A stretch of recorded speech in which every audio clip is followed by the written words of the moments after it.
వాళ్ళు మనంగా పరిశీలన చేసుకొని ఆ తర్వాత ప్రభు యొక్క రక్త మాంసంలో పాలు పంపులు పొందుదామండి.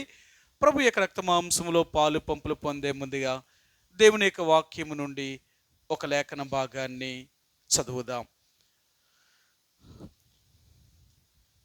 మత్తయి సువార్త 26వ అధ్యాయము. మత్తయి సువార్త 26వ అధ్యాయము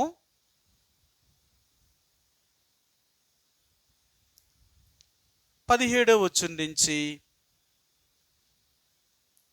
29వ వచనం వరకు మార్చి చదువుదామండి. 17 నుంచి 29 వరకు మార్చి ఉత్తర ప్రత్యుత్తర రీతిగా చదువుదాం.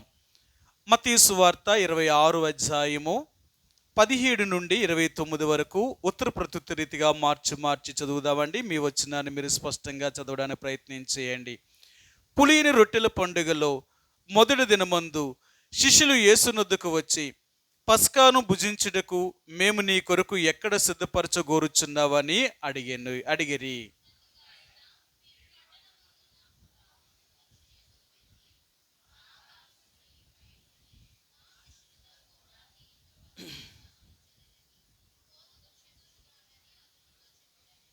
యేసు తమకు ఆజ్ఞాపించిన ప్రకారము శిష్యులు చేసి పస్కాను సిద్ధపరిచిరి.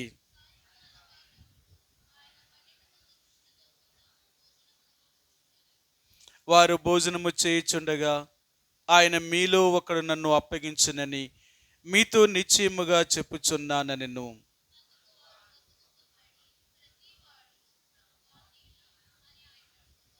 ఆయన, నాతో కూడా పాత్రలో చెయ్యి ముంచువాడెవడో వాడే నన్ను అప్పగించువాడు.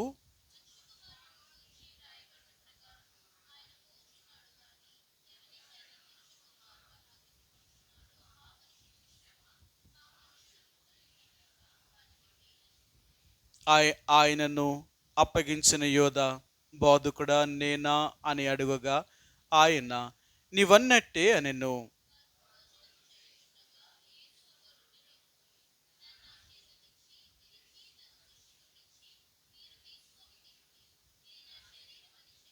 మరియు ఆయన గిన్నె పట్టుకొని కృతజ్ఞతాస్తుతులు చెల్లించి వారికిచ్చి, దీనిలోనిది మీరందరూ త్రాగుడి,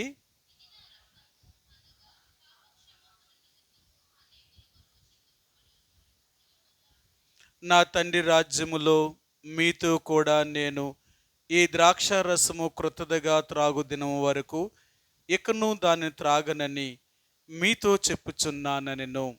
ఈ యొక్క సమయంలో ప్రభు యొక్క శరీర రక్త మాంసంలో పాలు పంపులు పొందే ముందుగా మరి మనంగా పరిశీలన చేసుకొని పరీక్షించుకున్న వారమై ప్రభు యొక్క రక్త మాంసంలో ప్రతి ఆదివారము ఆయన బల్ల దగ్గరికి వచ్చినప్పుడల్లా ఆ రొట్టెను ఆ రసాన్ని తిని త్రాగే ముందు మనల్ని మనం పరిశీలన చేసుకునే వారు ఉంటున్నామండి. ఏంటి పరిశీలన? మీకు ఎన్నోసార్లు చెప్తూ ఉంటాను, మనం ఏంటి పరిశీలన చేసుకోవాలి, పరీక్షించుకోవాలి, మనం ఎలాగున్నాము అని. అంతేకాని ఎదటి వారు ఎలాగున్నారు అని కాదు. మనకున్న స్వభావం ఏంటంటే మనకు మనం చూసుకోము కానీ ఎదటి వారిని మాత్రం మనం చూడగలుగుతాం. ఇది మానవుడికున్న నైజం. అందుకని అంటాడు, సహోదరుడా, నీ కంట్లో ఉన్న నులుసును చూసుకోక, ఆ దూలమును చూసుకోక నీ ఎదటివాని కంట్లో నులుసుని ఎలా చూస్తావు నువ్వు? ఆ చిన్నది నీకు కనపడుతుంది కానీ నీలో ఉన్న పెద్దది నీకు కనపడతా లేదా? కాబట్టి మొదట నిన్ను నీవు పరిశీలన చేసుకో అంటున్నాడు ఆయన. కాబట్టి దేవుని యొక్క బిడ్డలుగా ఒకరిని చూసి మనము వారిలాగా మనం ఉండడానికి ప్రయత్నం చేయొద్దు. మనం ఎవరిలాగా ఉండాలి అంటే మన మాదిరి యేసుప్రభువారు, మన గురి యేసుప్రభువారు. అందుకనే మనం యేసుప్రభువారిని మనకు గురిగా పెట్టుకోవాలి తప్ప లోకములో ఏ మనిషిని మనం గురిగా పెట్టుకోకూడదు. ఒకవేళ ఎవరినైనా మనం గురిగా పెట్టుకుంటే మనిషి కదా, ఆయన కూడా దేవుడేమీ కాదు కదా. కాబట్టి ఆ మనిషి కూడా మనలాంటి వాడే కాబట్టి కొన్నిసార్లు అతనిలో కూడా కొన్ని బలహీనతలు కనపడవచ్చు, కొన్ని పొరపాట్లు కనపడవచ్చు. వాళ్ళే ఇలా చేశారు, వీళ్ళే ఇలా చేశారు కాబట్టి మేమెందుకు ఉండకూడదు అని మనం ఎప్పుడు అనుకోకూడదు. ఎందుకంటే బైబిల్లో అన్నాడు, మనం శాస్త్రుల నీతి కంటేను పరిసయ్యుల నీతి కంటేను మన నీతి అధికము కావాలి. చెప్పేవారు ఎలాగున్నారని కాదు కానీ వినేవారిగా నేనున్నానా లేదా? ఈరోజు దేవుడు నాతో మాట్లాడుతున్నాడు, నేనేం చేస్తున్నాను? కాబట్టి దేవుని వాక్యం ఏదైతే మనతో మాట్లాడుతుందో మనందరము కూడా మనల్ని మనం పరిశీలన చేసుకోవలసిన వారుగా ఉంటున్నామండి. ఏంటి పరిశీలన? మీ అందరికీ తెలుసు కదా. దేవుడంట మనలను పరిశీలన చేస్తున్నాడట, మనల్ని పరిశీలన చేస్తున్నాడట. ఏమని పరిశీలన చేస్తున్నాడు మీకు చూపిస్తాను. 139వ కీర్తన గ్రంథము 139వ కీర్తన మొదటి 2 వచనాలండి. 139వ కీర్తన. ఈ కీర్తనాకారుడైన దావీదు ఈ మాటను ఆయన జ్ఞాపకం చేస్తూ ఉంటున్నాడు. యెహోవా, నీవు నన్ను పరిశోధించి తెలుసుకొని ఉన్నావు. నేను కూర్చుండుట నేను లేచుట నీకు తెలియను. నాకు తలంపు పుట్టక మునిపే నీవు నా మనసును గ్రహించుచున్నావు. నా నడకను నా పడకను నీవు పరిశీలన చేసి ఉన్నావు. నా చర్యలన్నిటినీ నువ్వు బావుగా తెలుసుకొని ఉన్నావు.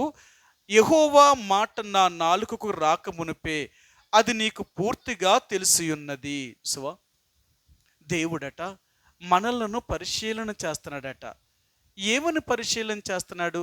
నువ్వు నా బిడ్డనని చెప్తున్నావు కదా, నన్ను నమ్ముకున్నావు కదా, నీ నడక నీ పడక, నువ్వు కూర్చుండుట నువ్వు లేచుట, నువ్వు అన్నీ నీ చర్యలన్నీ బావుగా ఎరిగిన వాడట. మరి ఆ దేవుని దృష్టికి మన చర్యలు ఎలాగున్నాయి? మనం దేవుణ్ణి నమ్ముకున్నామని చెప్తున్నాం, మన క్రియలు బాగున్నాయా? సరే, చాలామంది దేవుణ్ణి నమ్మారని చెప్తారు కానీ వారి క్రియలు బాగోవు. సరే, మీకు ఆ మాట చూపిస్తాను. అపొస్తలుడైన పౌలు తీతునకు రాసిన పత్రిక, పత్రికలో ఇక్కడ ఆయన ఈ మాటను జ్ఞాపకం చేస్తున్నారు. మీకు చూపిస్తాను. మొదటి అధ్యాయము, తీతునకు రాసిన పత్రిక మొదటి అధ్యాయము 16 వచనమండి. 1:16. దేవుణ్ణి ఎరుగుదుమని వారు చెప్పుకుందురు గాని అసహ్యులను అవిధేయులను ప్రతి సత్కార్యము విషయము భ్రష్టులనై ఉండి తమ క్రియల వలన ఆయనను ఎరగమన్నట్టు ఉన్నారు. వీళ్ళు పైకి మళ్ళీ ఏం చెప్తారట? దేవుడిని ఎరిగిన వాళ్ళు, మేము దేవుడిని నమ్ముకున్నాం, దేవుడి గుడికి వెళ్తున్నాం, మేము యేసుబాబు మా దేవుడు అని చెప్తారట. కానీ వీళ్ళు చేసే క్రియలు దేవుణ్ణి ఎరగని వారిగా ఉంటారట. మరి ఇంకేంటి దేవుడి చూని చెప్పుకోవడం? మన క్రియలే బాగోలేనప్పుడు, మన జీవితమే సరిగా లేనప్పుడు నువ్వు యేసుప్రభువుని నమ్ముకున్నానని ఎంతమంది చెప్తే ఎవరు నమ్ముతారు? ముందు నీ బతికేదో నువ్వు చూసుకో అంటారు. మన బ్రతికే సరిగా లేనిది, మనమే మారలేంది ఇంకెవరికి చెప్తావు నువ్వు? అందుకనే ఈ రోజు దేవుడు అంటున్నాడు, మనం ఏంటి పరిశీలన చేసుకుంటున్నాం? మనం యేసుప్రభువుని నమ్ముకున్న వారు మనం చెప్పుకుంటున్న మనము ఈ విషయాల్లో, మన నడక విషయంలో కానీ, మనం కూర్చుండే విషయంలో కానీ, మనం పడుకునే విషయంలో కానీ, మనం మాట్లాడే విషయంలో కానీ, ఇవన్నీ దేవుడు పరిశీలన చేసినప్పుడు ఆయన అంటున్నాడు, నువ్వు ఎలాగున్నావు, నువ్వు చేసేదేంటి? అందుకని అంటాడు, నువ్వెక్కడెక్కడ ఉంటున్నావో తెలుసా, నువ్వేమేమి చేస్తున్నావో తెలుసా, నాకు వ్యతిరేకమైన పనులు చేస్తున్నావు, నన్ను ఎరుగుండి కూడా. ఏమేమో కొన్ని మాటలు చూపిస్తాను మీకు.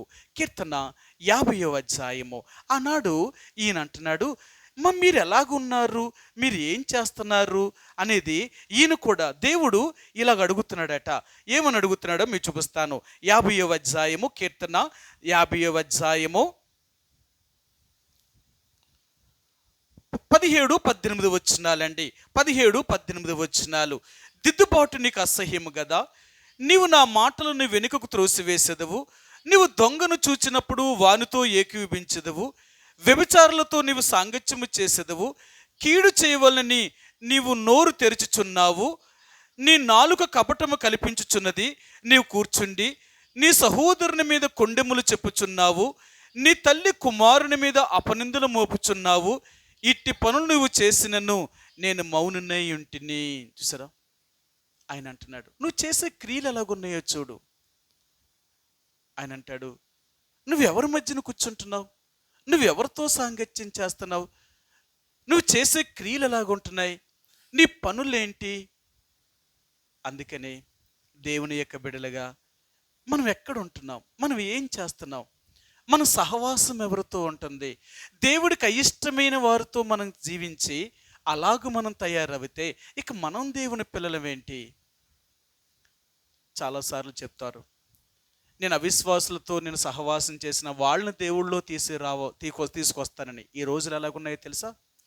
ఒక విశ్వాసి అవిశ్వాసిని చేసుకుంటే అవిశ్వాసి విశ్వాసిని మారుస్తున్నారు. అర్థమైందా? ఒకప్పుడు ఎలా ఉండేవారు తెలుసా? అవిశ్వాసం చేసుకుంటే విశ్వాసం బట్టి అవిశ్వాసం మారేవారట. కానీ ఇప్పుడున్న రోజులు ఎలా ఉండదు తెలుసా? అవిశ్వాసం బట్టి మారుతున్నారట. వాళ్ళని ఏళ్ళ దేవుడు తీసిరారు కాదు, వేలే లోకంలోకి వెళ్తున్నారు. కారణం ఏంటో తెలుసా? వాళ్ళకి అంత బలం ఉంది. కాబట్టి అలాంటి వారితో సాంగత్యం చేసి అలాంటి వారితో ఉంటే నువ్వెలాగ నీ భక్తిని పెంచుకుంటావు? నువ్వెలాగ దేవుళ్ళో ఉండగలుగుతావు? అందుకని అంటాడు, మన సహవాసము దేవుణ్ణి ఎరగిన వారితో ఉండకూడదు, భక్తిహీనులతో ఉండకూడదు. మన సహవాసము దేవుణ్ణి ఎరిగిన వారితో ఉండాలి. నిజమైన దేవుని బిడ్డలతో మన సహవాసం కలిగి ఉండాలి. అప్పుడే మనం ఆత్మీయంగా ఎదుగుతాం. ఎందుకంటే ఒక మనిషి చెడిపోవడానికి, ఒక మనిషి బాగుపడడానికి ఇది చాలా మొదటి కారణం అండి. ఏంటో తెలుసా? సహవాసము. అందుకనే మన బోధలో అపోస్తుల యొక్క బోధ రెండోది సహవాసము. మనం ఎవరితో అయితే సహవాసం చేస్తామో వారిలాగే మనం మారతామన్నమాట. అందుకనే మన సహవాసము దేవుణ్ణి ఎరిగిన వారితో కానీ భక్తిహీనులతో కానీ మన సాంగత్యము చేయకూడదు. అలాగ చేశాము అంటే వారి వలన మనం నష్టపోతాం. సరే, కొన్ని మాటలు మీకు చూపిస్తాను. కొరింథీయులకు రాసిన మొదటి పత్రిక 15వ అధ్యాయము. కొరింథీయులకు రాసిన మొదటి పత్రిక 15వ అధ్యాయము 33వ వచనమండి. కొరింథీయులకు రాసిన మొదటి పత్రిక 15వ అధ్యాయము 33వ వచనము. మోసపోకుడి, దుష్ట సాంగత్యము మంచి నడవడికను చెరుపును. చూసారా? మనల్ని చెరపడానికి దుష్ట సాంగత్యం. అందుకని దేవుణ్ణి ఎరగిన వారితో, అన్యజనులతో, భక్తిహీనులతో సాంగత్యం చేయకూడదు. నామకార్థమైన క్రైస్తవులతో సాంగత్యం చేయకూడదు. ఎందుకో తెలుసా? అలాంటి వారితో సాంగత్యం చేస్తే మన ఆత్మీయ జీవితాన్ని కూడా వాళ్ళలాగే తయారు చేస్తారు. బైబిల్ గ్రంథంలో ఏమన్నాడు తెలుసా? అసలు లోకస్తులతోనైనా మీరు సాంగత్యం చేయొచ్చేమో, కానీ ఎవడైనా దేవుని బిడ్డని చెప్పుకొని ఒక అవిశ్వాస అయితే వాడితో అసలు మీరు సాంగత్యమే చేయొద్దు, వాడికి శుభమని కూడా చెప్పొద్దు అన్నాడు. అలాంటి వారితో శుభమని చెప్తానంట, అలాంటి వారి దుష్టక్రియల్లో మనం కూడా పాలివారం అవుతామంట. అవునా? నిజమే కదా?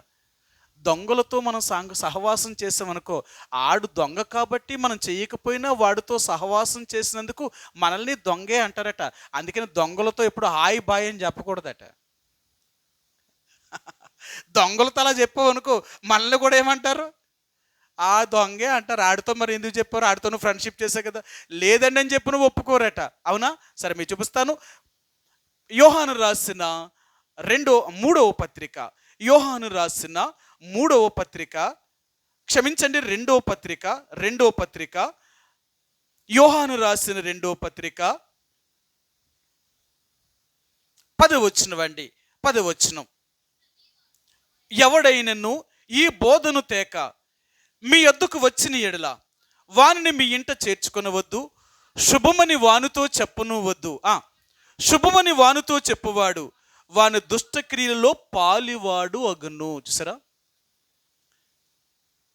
ఇలాంటి భక్తిహీనులతో, నిజమైన దైవికమైన క్రమములో లేని వారితో కూడా మనం శుభమని చెప్తే చాలట. ఒకప్పుడు మనం ఎలాగుండేవాళ్ళం తెలుసా? ఎవరైనా బయట వాళ్ళు వందనాలు చెప్పినా వాళ్ళు ఎవరో మన దేవుని బిడ్డలు కాదు మనం చెప్పేవాళ్ళం కాదు. ఈరోజు అందరూ వందనాలు చెప్పేస్తున్నారు, అందరూ ప్రైజ్లాడు చెప్పేస్తున్నారు. బతుకులు మారకపోయినా కనపడ్డాడు ప్రైజ్లాడండి అంటున్నారు. మనం చెప్పలేదనుకో వాళ్ళకి ఎంత గర్వంరా బాబు చెప్పరా అంటారు. ఎందుకు చెప్తలేదు మనం? వాళ్ళు మారేరా లేదా మనకు తెలియకుండా ఆడికి వందనాలు చెప్తే ఆడితో పాటు మనం కూడా కలిసినట్టేనంట. అందుకనే అంత తేలికకి కూడా మనం ప్రైజ్ ది లార్డ్ అనే మాట కూడా చెప్పం. వాళ్ళు నిజంగా మారారా? వాళ్ళు మారలేనప్పుడు వాళ్ళతో మన సహవాసం ఏంటి? మేము కుటుంబంగా బైబిల్ చదువుతున్నాం. అసలు ఎస్తేరు గ్రంథంలోకి వచ్చినప్పుడు ఈ 2-3 అధ్యాయంలో ఒక సమస్య వచ్చి పడింది. ఏంటంటేనంట, రాజైన అహష్వేరోషు రాజు అతని దేశంలో ఉన్న హామానుని తన దేశంలో ఉన్న వారందరికంటే తన పీటను ఎత్తు చేసి అందరికంటే గొప్పవాడిని చేశాడట. అలా చేసి ఆ రాజు వాడిని అధికముగా హెచ్చించినందుకు ఆ రాజు యొక్క దగ్గరుండే అందరూ కూడా అతడు వచ్చినా అతడు వెళ్ళినా వంగి మోకాళ్ళుని నమస్కారం చేసేవారట అందరూ. కానీ ఈ మొర్దెకై అంట వంగలేదు, నమస్కారం చేయలేదట. వంగలేదు, నమస్కారం చేయలేదు. ఇతడు ఎప్పుడైతే వంగక నమస్కారం చేయలేదో అక్కడ ఉన్న వాళ్ళందరూ చూసి మొర్దెకైని అడిగారట, మేమందరము వాడికి వంగి నమస్కారం చేస్తున్నావు హామానుకి, మరి నువ్వెందుకు వంగుతా లేదు, నమస్కారం చేస్తా లేదు అన్నాడట.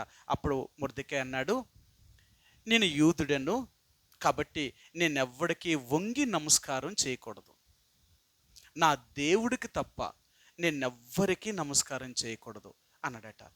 వీళ్ళేం చేశారట చూద్దాం, నిజంగా అలాగ ఉంటాడా ఉండడా? మరి చెప్పాడు కదా, నేను దేవుడి బిడ్డని, నేను ఎవరికి వంగను నమస్కారం చేయనని చెప్పాడు కదా. నిజంగా అలాగ ఉంటాడా ఉండడా అని తెలుసుకోవడం కొరకు ఈ విషయాన్ని హామానుకి చెప్పారట. అయ్యా, మేమందరము వంగి నీకు నమస్కారం చేస్తున్నాం, కానీ ఒకడున్నాడు మొర్దెకై నీకు వంగుతా లేదు, నమస్కారం చేస్తా లేదు అన్నాడట. ఎవడాడు అన్నాడట. సరే రేపు నేను వస్తాను చూస్తాను వాడిని అన్నాడట.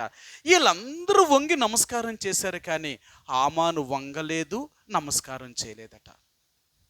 వెంటనే హామానుకి కోపం వచ్చి అనుకున్నాడట, ఇలాంటి వాడిని చంపడం నాకు చాలా అల్ప విషయం, చిన్న విషయం. ఈడెవడు అసలు, వీడు బానిస, మన దేశానికి వచ్చిన బానిస, ఈడు నన్ను గనపరచడా, ఈయన్ని చంపడం నాకు పెద్ద సమస్య అనుకొని ఏం చేశాడంటే రాజు దగ్గరికి వెళ్ళాడట.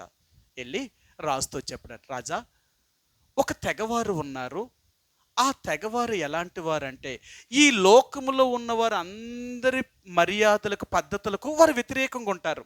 కాబట్టి అందరూ చేసిన వీళ్ళు చేయరు, అలాంటి పద్ధతులు వీళ్ళు చేయరు. అలాంటి తెగ ఉన్నారు మన దేశంలో, ఈ 127 సంస్థానంలో ఉన్నారు. అలాంటి వారు బ్రతకడానికి తగదు, వాళ్ళందరినీ చంపేయాలి. వారిని చంపడానికి ఎంత డబ్బు ఖర్చు అవుతుందో ఆ వెండి అంతా నేనే ఇస్తాను, నా ఖజానాలో నుంచి తూసిస్తాను, మీరు మాత్రం ఆ ఉత్తరం అంటే సెలవు ఇవ్వండి అని చెప్పాడట. హామాను చెప్తే ఇంక రాజు ఏమంటాడండి? హామాను ఏం చెప్తే రాజు అదే వింటాడు.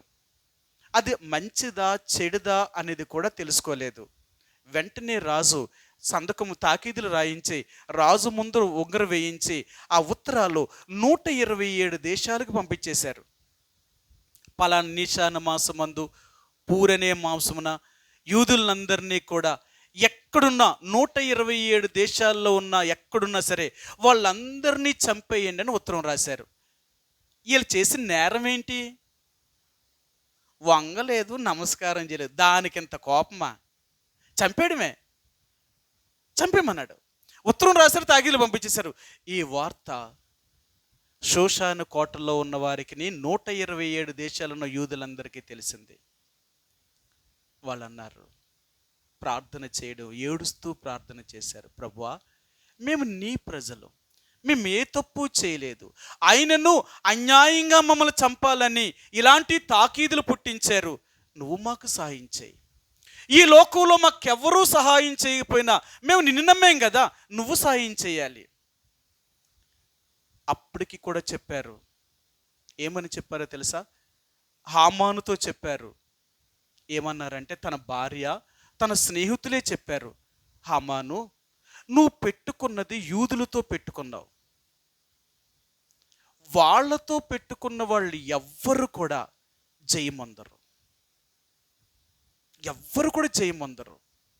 ఇప్పటికైనా నీ పంతాన్ని వదిలేయి, ఇప్పటికైనా నీ పంతాన్ని వదిలేయి, నువ్వు వదలలేదా నువ్వు సర్వనాశనం అయిపోతావని చెప్పారు.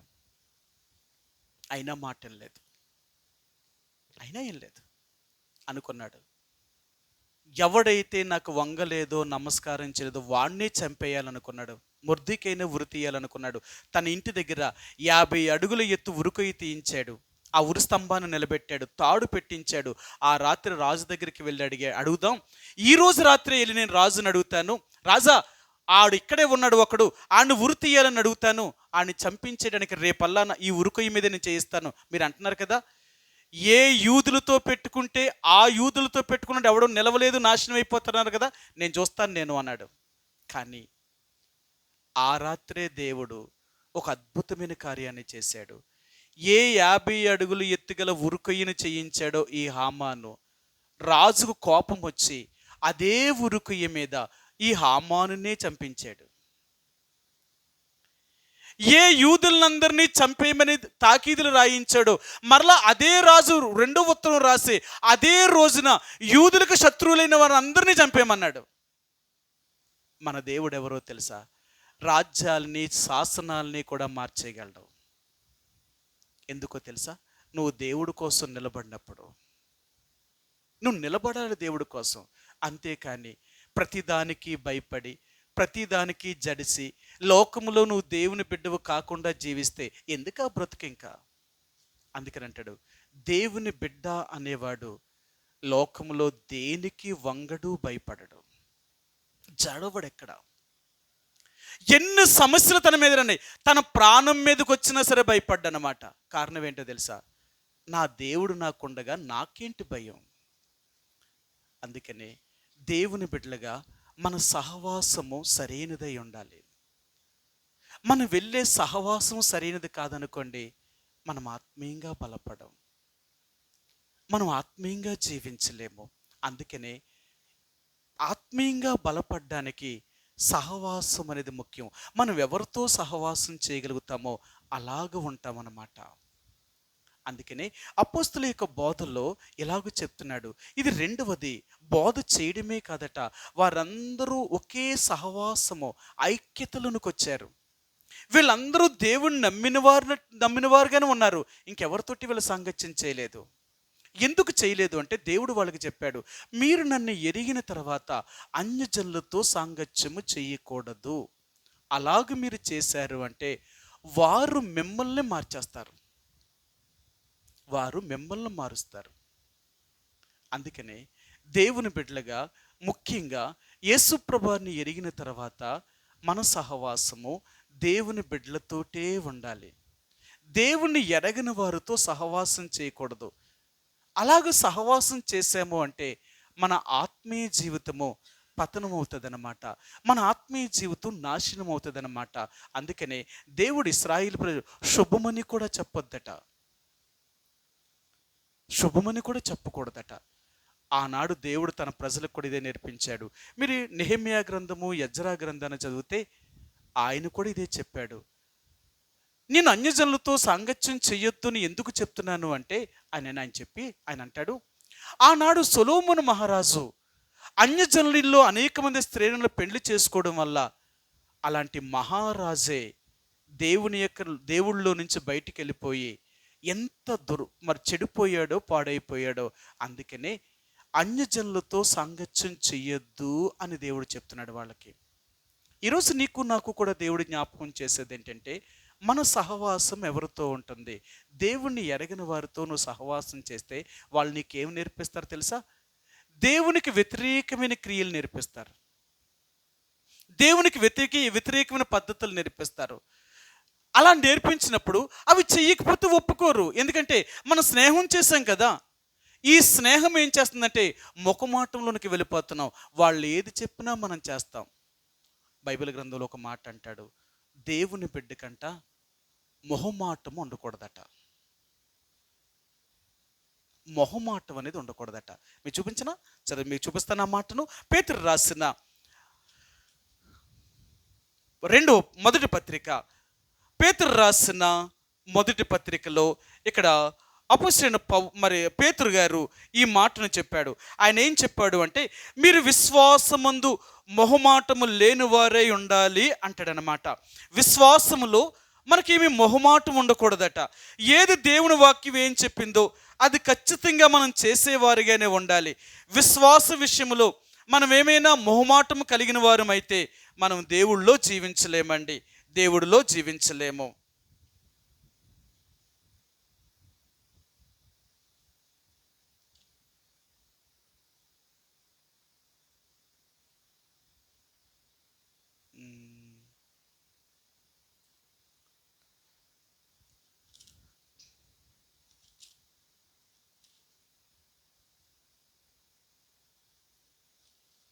ఆయన అంటాడు, ఈ యాకోబు రాసిన పత్రికలోను, పేతురు రాసిన పత్రికలను చూపిస్తానండి మీకు. ఈ మాట ఖచ్చితంగా చెప్తాడనమాట. మీరు విశ్వాసమందు మొహమాటము లేని వారై ఉండండి అంటాడనమాట. 2వ అధ్యాయము యాకోబు రాసిన పత్రిక, 2వ అధ్యాయము యాకోబు రాసిన పత్రిక, 2వ అధ్యాయం 1 వచనమండి. 2:1. నా సహోదరులారా, మహిమా స్వరూపియగు మన ప్రభు అయిన యేసు క్రీస్తును గూర్చిన విశ్వాస విషయములో మొహమాటము గలవారై ఉండకుడి. చూసారా, మనకు చాలా మొహమాటం ఎక్కువ. వాళ్ళేమంటారో, ఏలేమంటారో, ఏలేం చేసుకుంటారో, వెళ్ళకపోతే ఆలో ఏలో అని మనం ఎవరికి దూరం అవుతుందో తెలుసా? మనం దేవుడికి దూరం అవుతున్న మన సంగతి మర్చిపోయాం. మనకి దేవుడు పెట్టాలంటే మరీ మొహమాటం గలవాళ్ళు ఎక్కువైపోయాం. కారణం ఏంటంటే మాట తీయలేం, వెళ్ళకపోతే ఒప్పుకోరు. అందుకని ఏం చేస్తాం, దేవుడినైనా పోగొట్టుకుంటాం కానీ మనుషులు మాత్రం పోగొట్టుకోలేము. ఎందుకంటే మరి మనుషులు కదా, మళ్ళీ ఏమైపోతామని. అందుకని అంటున్నాడు, దేవుని విషయంలో అసలు మొహమాటం అనేది ఉండకూడదు. ఖచ్చితంగా చెప్పాలన్నమాట. ఉన్నది ఉన్నట్లుగా చెప్పు. వాళ్ళు ఏమనుకున్నా పర్లేదు. ఇలాగ నువ్వు చెప్పడం అనేది ఒకరోజు వాళ్ళు తెలుసుకుంటారు, అంటే దేవుని బిడ్డలు అంటే ఇలాగే ఉంటారా అని. నిజమేనండి. కాబట్టి మనం దేవుని బిడ్డల్లో మన సహవాసం అనేది చాలా జాగ్రత్తగా ఉండాలి. ప్రభు యొక్క రక్తమాంసంలో పాలు పంపులు పొందుతున్నాము అంటే మనము దేవుడితో ఐక్యపరచబడిన వారము. అసలు చాలామందికి ఏదో రొట్టు రసం అంటే ఏటనుకుంటున్నారు, ప్రసాదమై దేవనన్న. జాగ్రత్త. అందుకని అంటున్నాడు, మనం యేసు ప్రభు యొక్క రొట్టెలో ఆ రసంలో మనం పాలు పంపులు పొందుతున్నాము అంటే మనం ఐక్యపరచబడుతున్నాము. ఐక్యత. ఆయనతో మనము, మనతో ఆయన, ఇద్దరూ కలుస్తున్నారన్నమాట. ఈ కలిసిన తర్వాత తప్పు చేయకూడదు. అవునా? మీకు బైబిల్ గ్రంథంలో 2 విషయాలు చెప్తాను. ఒకటి వ్యభిచారము అంటాడు, రెండవది జారత్వము అంటాడు. అవునా? బైబిల్లో ఈ 2 మాటలు వాడతాడు. ఒకటి జారత్వము, 2 వ్యభిచారము అంటాడు. జారత్వం అంటే ఏంటి? వ్యభిచారం అంటే ఏంటి? ఏమండి?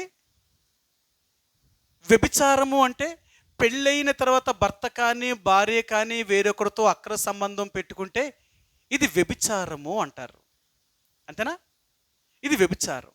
మరి జారత్వం, పెళ్ళి కాకముందు ఏ స్త్రీ అయినా వేరొక పురుషుడితో కూడింది అంటే అది వ్యభిచారము, అంటే అది జారత్వము. పెళ్ళి కాకముందు చేసింది తప్పు. అందుకనే ఈ యొక్క మరి జారత్వము చేసిన స్త్రీని ఇశ్రాయేలు ప్రజలు బ్రతకనిచ్చేవారు కాదు, చంపేసేవారు. పెళ్ళి కాకముందే తప్పు చేశారు అంటే ఆ స్త్రీని రాళ్లతో కొట్టి చంపేయాలంతే. వ్యభిచారం చేసిన అదే శిక్ష, జారత్వము చేసిన అదే శిక్ష. చంపడమే తప్ప ఇంకొక దానికి పరిహాసం అనేది లేదు. ఎందుకు నేను చెప్పాను ఈ విషయాలంటే, వివాహమైన తర్వాత వేరొకరితో అక్రమ సంబంధం కలిగి ఉండడం అనేది సహించలేడు భర్త కానీ భార్య కానీ. అలాగే దేవుడు కూడా సహించలేనిది మనం చేస్తున్నామంట. సరే మీకు చూపిస్తాను. ఇక్కడ యాకోబు రాసిన పత్రిక 4వ అధ్యాయము, యాకోబు రాసిన పత్రిక 4వ అధ్యాయము 4వ వచనమండి. 4:4. వ్యభిచారిణులారా, ఈ లోక స్నేహము దేవునితో వైరమని మీరెరుగరా? కాబట్టి ఎవడు ఈ లోకముతో స్నేహము చేయగోరునో వాడు దేవునికి శత్రువగును. ఆయన ఏమని సంబోధించాడు తెలుసా? యాకోబు వ్యభిచారిణులారా అన్నాడు. ఎవరిని వ్యభిచారులు అన్నాడు? ఎవరినో తెలుసా? దేవుని నమ్మిన బిడ్డలను అందరినీ, దేవుని బిడ్డలకు రాసిన పత్రిక ఇది. వాళ్ళకి చెప్తున్నాడు వ్యభిచారిణులారా అంటున్నాడు. దేవుడి బిడ్డలను వ్యభిచారులు అంటాడా? నిజమే. ఎందుకన్నాడో తెలుసా? దేవుని బిడ్డలై ఉండి వీళ్ళు లోకముతో స్నేహం చేశారట. లోకముతో అంటే లోకంలో ఉన్న మనుషులతో, వాళ్ళతో స్నేహం చేశారట.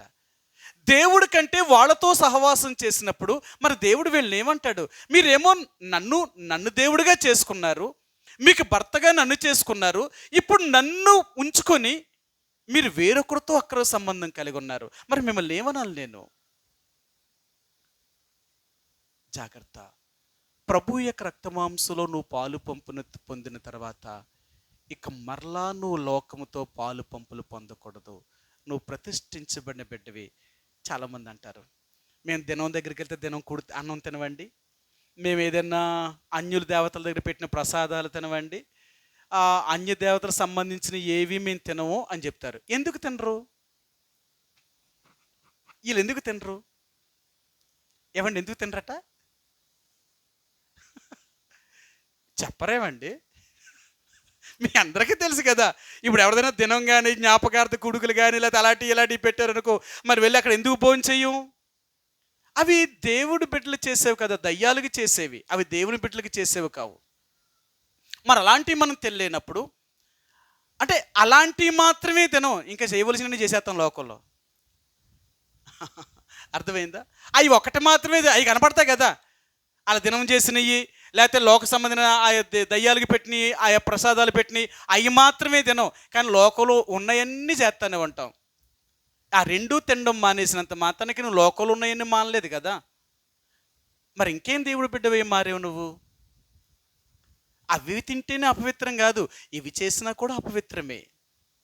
అందుకని యేసుప్రభు అంటున్నాడు, నా శరీరాన్ని నా రక్తాన్ని నువ్వు తిని త్రాగుతున్నావు అంటే నాతో నువ్వు, నీతో నేను కలిసి ఉంటున్నావు. మీకు చూపించిన మాట సరే. యోహాను సువార్త 6వ అధ్యాయము యేసుప్రభు వారు ఖచ్చితంగా చెప్పాడు, నా శరీరము తిని నా రక్తం త్రాగువాడు నేను వాని యందును వాడు నా యందును నిలిచి ఉంటాము అంటున్నారు వారు. చూడండి 6వ అధ్యాయము 56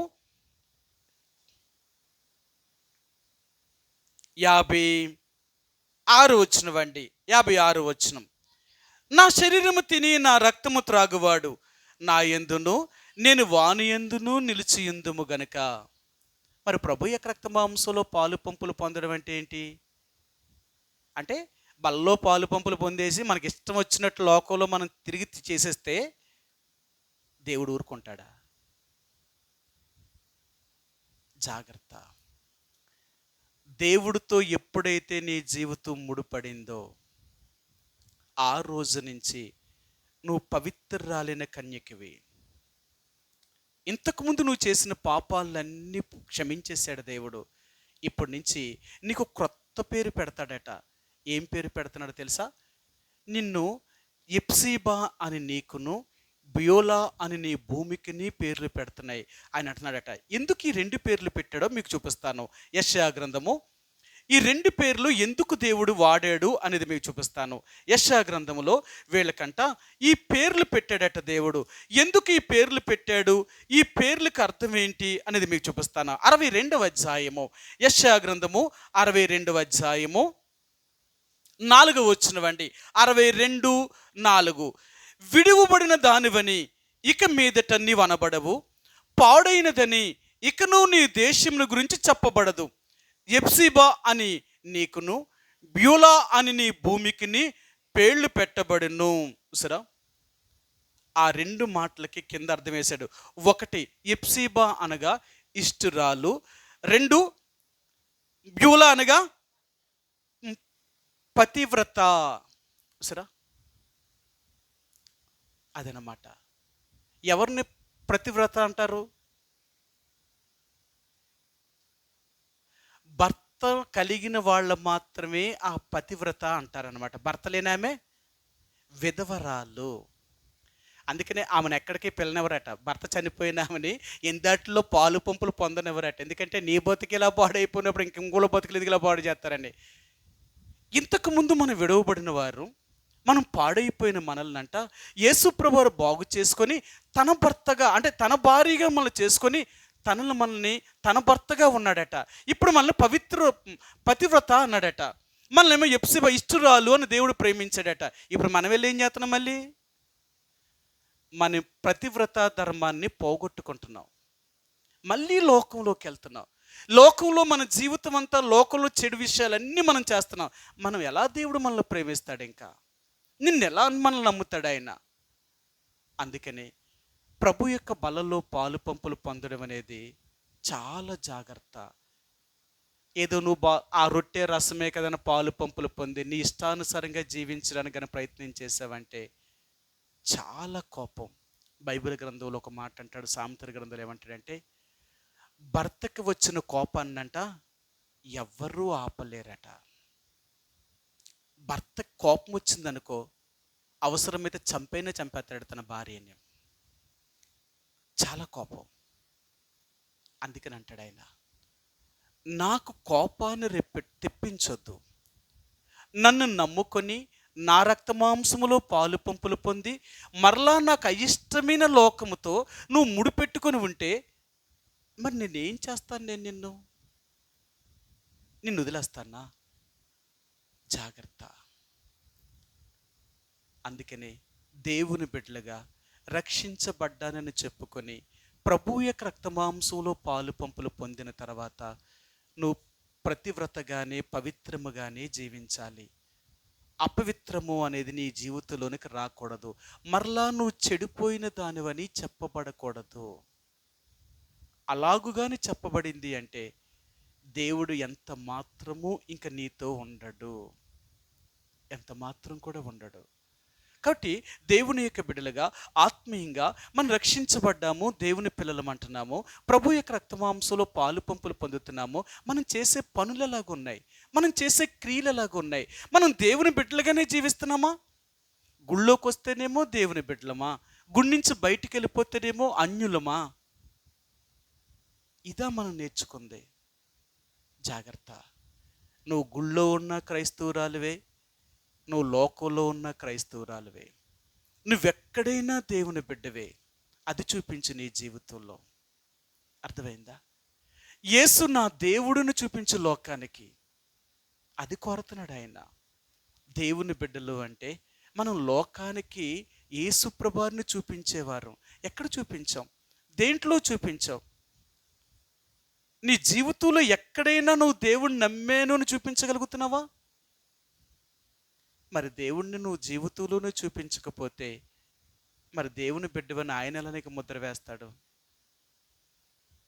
నిన్ను ఇలా పరలోకం తీసుకెళ్తాడు. పరలోకం ఎవరు వెళ్తారో తెలుసా? మారు మనసుకు తగిన క్రియలు చేసేవారు. మారు మనసుకు తగిన క్రియలు చేయండి. మారు మనసుకు తగిన క్రియలు చేయకపోతేనంట ఫలింపని ప్రతి చెట్టు వేరిన గొడ్డలు పెడుతున్నాడట. అంటే మారు మనసుకు తగిన క్రియలు చేయలేని వారెవ్వరూ కూడా దేవుని యొక్క రాజ్యంలోనికి వెళ్ళరట. వీళ్ళు నరకంలోనికే వెళతారట. నరకంలోనికే వెళతారు. మనం దేవుని ఎరిగిన వారమని చెప్పుకుంటున్నాం, కానీ మన క్రియలు చూస్తేనేమో దేవుని ఎరగమున్నట్టు కనపడుతున్నాయి. మరి ఎలా మనం పరలోకం వెళ్తాం? మన గురి పరలోకం వెళ్ళడం. మనం చనిపోతే దేవుడితో కూడా ఉండాలి, ఇది మన గురి. ఈ లోకంలో ఏమైపోయినా పర్లేదు. కాబట్టి అలా దేవుడి కోసం జీవిస్తున్నామా?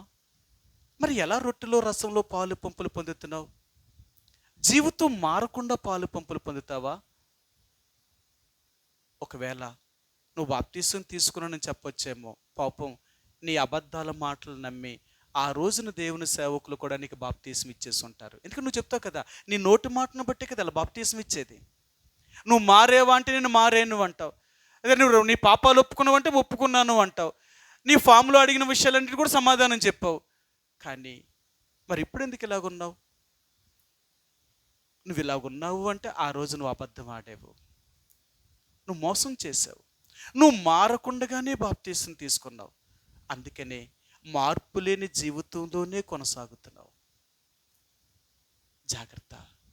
ఈ రోజైనా దేవుడు అంటున్నాడు, ఒకప్పుడు నువ్వు చెడిపోయావు, ఒకప్పుడు నువ్వు పాడైపోయావు, కానీ నేను పవిత్రపరిచాను కదా, నేను ఇష్టురాలుగా నిన్ను చేసుకున్నాను. ఎప్సిబా నీకు పెట్టాను, బ్యోలా అని నీకు పేరు పెట్టి నీ భూమికి పేరు పెట్టాను, నువ్వు పతివ్రతవే అని నేను చెప్తున్నాను. అయినా నీ జీవితం ఎలాగుంది? అందుకనే ఒక్కసారి యేసుప్రభువారితో ముడిపడిన తర్వాత నీ జీవితం అంతా ఆయనతోటే కొనసాగించు. చావైనా బ్రతుకైనా యేసుప్రభువారితోటే వెళ్ళిపోవాలి. ఇంకా మళ్ళీ వెనక్కి తిరిగి చూడకు. ఏ పేరు పెట్టబడిందో ఆ పేరుకు నువ్వు చచ్చేదాకా తలదించుకుని దేవుడి కోసం బ్రతుకు. అంతే కదా. ఒక స్త్రీ వివాహం చేసుకున్నదంటే రెండోసారి ఆమె డైవర్స్ తీసుకోవడానికి ఇష్టపడదు. ఎందుకో తెలుసా? ఒక్కసారి డైవర్స్ తీసుకొని రెండో పెళ్లి చేసుకుందనుకోండి, ఆమెకి ఎంత నరకమో తెలుసా? మాటికి దిప్పుతాడనమాట, ఉంటాడనమాట. నువ్వు ఎలాంటి దానువు కాబట్టి ఆడు నిన్ను వదిలేశాడు, నువ్వు ఎలాంటి దానువు కాబట్టి ఆడు నిన్ను ఇలా చేశాడు, లేకపోతే నిన్ను ఎందుకు వదిలేస్తాడు. ఇంక ఈ నరకం ఎలాగుంటుంది తెలుసా? ఈ రెండో పెళ్లి చేసుకున్న కంటే ఇంకా ఆ పెళ్లి చేసుకుని డైవర్స్ తీసుకుని అలా ఉండిపోవడమే మంచి. కానీ ఇంక రెండో పెళ్లి చేసుకున్నారంటే వీళ్ళ జీవితం అంతా నరకం అనుభవించాలా. వాళ్ళు మాటికి ఏదో విషయంలో తిప్పుతారు కదా, ఏదో ఒక మాట ఎత్తుతూ ఉంటారు కదా. అందుకనంట స్త్రీ ఒక్కసారి పెళ్లి చేసుకుంది అంటే చచ్చిపోయేదాకా ఆయన్నే తన భర్తగా ఊహించుకుంటుందట. ఇంకెవ్వరిని తన మనసులోకి రానివ్వదట. బ్రతుకైనా చావైనా ఆయనతోటే. లోకములోనే ఒక స్త్రీ తన వివాహ జీవితం చేసుకున్న తర్వాత ఆ భర్తతోటి అలాగ ఉండాలనుకున్నప్పుడు, మరి దేవుణ్ణి నమ్ముకున్న తర్వాత మరి నీ జీవితం దేవుళ్ళో ఎందుకు అలాగ ఉండలేదు? అయ్యో, నేను యేసుప్రభువుని నమ్ముకున్నాన్ని, నేను దేవుని బిడ్డని, ఆయన పేరు పెట్టబడిన దాన్ని పెట్టబడిన వాడిని, మరి నేను ఆయన కోసం బ్రతకాలి కదా. ఇంకా ఆయన కోసం బ్రతకకపోతే ఆయన పేరు పెట్టుకోవడం ఎందుకు? నేను బ్రతికినా ఒకటే, చచ్చినా ఒకటే. నేను జాగ్రత్త. అందుకనే ఈరోజు మరలా దేవుడు అంటున్నాడు, నేను పరిశీలన చేసుకోమంటున్నాను అని దేవుడు అంటున్నాడంటే, నీ నడక, నీ పడక, నీ కూర్చుండుట, నువ్వు లేచుట, నీ మాట నీ నాలుకకు రాక మునిపే ఇవన్నీ నాకు తెలియవా? ఎక్కడ నువ్వేం చేస్తున్నావో, ఎక్కడ నువ్వు ఎలా జీవిస్తున్నావో, ఎక్కడ ఎలా మాట్లాడుతున్నావో, ఎక్కడ ఏం చేస్తున్నావో, ఇవన్నీ నా కంటికి కనపడతలేదా? మనం అనుకుంటున్నామంట దేవుడు వినలేదు, చూడలేదు అనుకుంటామంట. ఈ ఒక్క మాట చూపించి నేను ముగిస్తాను. ఇంకా దావీదు కీర్తన 90వ అధ్యాయము, కీర్తన గ్రంథము 90వ అధ్యాయంలో ఒక్క మాటను ఈయన జ్ఞాపకం చేశాడు. క్షమించండి, ఆ మాట మీకు చూపిస్తాను. ఆయన ఏమన్నాడో మీకు చూపిస్తానండి. ఆయన ఏమన్నాడో చూపిస్తాను మీకు. 94వ అధ్యాయము 9-10 వచనాలండి. 9-10 వచనం, క్షమించండి 8-9 వచనాలు చదువుదాం. 94వ కీర్తన 8వ వచనము 9వ వచనం. జనులలో పశుప్రాయులారా దీనిని ఆలోచించుడి, బుద్ధిహీనులారా మీరెప్పుడు బుద్ధిమంతులవుదురు? చెవులను కలగజేసిన వాడు వినకుండునా, కంటిని నిర్మించిన వాడు కానకుండునా? మీరు ఎప్పటికి బుద్ధి తెచ్చుకుంటారు? ఇంకా మీకు బుద్ధి లేదా అని అడుగుతున్నాడు ఆయన. చెవులను నిర్మించిన దేవుడు వినకుండా ఉంటాడా? కళ్ళునిచ్చిన దేవుడు కానకుండా ఉంటాడా? నీకే కళ్ళున్నప్పుడు నువ్వు చూస్తున్నప్పుడు నీకు కళ్ళునిచ్చిన దేవుడు నిన్ను చూడ్డా? నీకే చెవులున్నప్పుడు ఒకళ్ళు అన్నది నీకు వినబడుతున్నప్పుడు మరి నువ్వు మాట్లాడిన దేవుడు విండా? ఎంత బుద్ధిహీనులు మనం! దేవుడు చూడలేదని, దేవుడు వినలేదని ఎన్నిసార్లు మనం తప్పు చేసాం, ఎన్నిసార్లు దేవునికి అయిష్టంగా జీవించాం, ఎన్నిసార్లు దేవుడికి ఇష్టం లేని పనులు చేసాం. ఇవన్నీ దేవుడు చూడలేదు, వినలేదా? మనం ఎంత బుద్ధిహీనులు! ఇంకా వినలేదు, చూడలేదని అనుకుంటున్నాం. కానీ కాబట్టి వాళ్ళను సమీపించే ముందుగా మళ్ళీ మనం పరీక్షించుకుందాం, క్షమాపణ అడుగుదాం. నిజమే తండ్రి, నేను నీ బిడ్డనని చెప్పుకున్నాను, కానీ నా సాంగత్యం బాగోలేదు, నా జీవితం బాగోలేదు. ఎందుకంటే ఇప్పుడు ఎన్నో విషయాలు నాతో నా నడక, నా పడక, నేను కూర్చుండుట, నేను లేచుట, మాట నా నోలుకు రాక మునిపే నీ వెరిగిన దేవుడు. ఎన్నిసార్లు నమ్మి ఇన్ని సంవత్సరాలలో నేనెంత తప్పు చేశాను. నీ శరీరంలో పాలు పంపులు పొందడం అనేది ఏదో రొట్టి రసమే అనుకున్ననే తప్ప నేను నీతో ఐక్యపరచబడుతున్నాను, ఇద్దరము ఒకటవుతామనే సంగతి మర్చిపోయాను. ఇప్పుడు మరలా ఇద్దరం ఒకటైన తర్వాత ఈ శరీరాన్ని నేను మరలా పాడు చేశాను. లోకములో చెయ్యరాని తప్పులు చేసి, లోకముతో స్నేహము చేసి నా జీవితాన్ని పాడు చేసుకున్నాను. పైకి నేను దేవుని ఎరిగిన బిడ్డనని చెప్తున్నాను. నా క్రియలు చూస్తేనేమో దేవుని ఎరగమన్నట్టుగానే జీవిస్తున్నాను. నన్ను క్షమించు. ఈ రోజైనా దేవుడి దగ్గర క్షమాపణ అడిగి యోగ్యముగా ప్రభు యొక్క రక్తమాంసంలో పాలు పంపులు పొంది ఇక నుంచైనా పతివ్రతగా జీవించడానికి ప్రయత్నించాయి. దేవునికి ఇష్టరాలుగా జీవించడానికి ప్రయత్నించాయి. అలాగ నువ్వు జీవించలేదా? ఇంతకాలం నువ్వు నమ్మిన భక్తి వలన నువ్వు నరకానికి పోతావే తప్ప పరలోకం చేరలేవు. ఆ రీతిగా కొద్ది క్షణాలు మనం పరిశీలన చేసుకొని ప్రభు యొక్క రక్తమాంసంలో పాలు పంపులు పొందుదామండి.